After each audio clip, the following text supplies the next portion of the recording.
So quite a while ago, one of my friends asked me this question, and I'm gonna bring it up because I actually think it's a semi-decent death battle. It is Talon from Overwatch versus the Shadow Company from Modern Warfare. This one actually took me a little debate, and originally I told him that I said Talon would win. However, I think after doing a little bit more research, my answer may or may not change. The biggest problem with Shadow Company in this debate is the fact that still, for the most part, most of these characters are still relatively on the same level as most humans. They're ranging anywhere from street tier to wall level.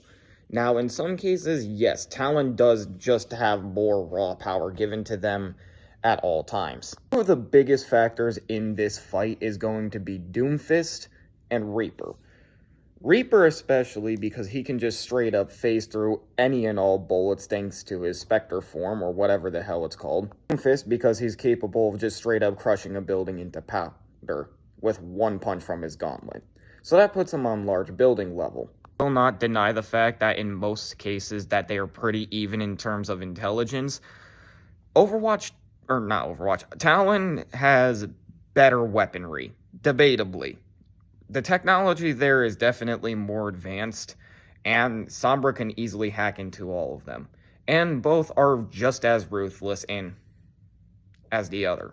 I think the biggest problem with Shadow Company is just sheer numbers and artillery. Don't deny the fact that Talon does have quite a bit of stuff given to them. However, if we're going off the characters that we see and what they are capable of doing, there aren't really that many Talon soldiers we do see. We just see whoever is pictured here. Which means then the Shadow Company definitely has better. Also, as far as I remember going through all the shorts, there weren't really that many vehicles or airstrikes or anything.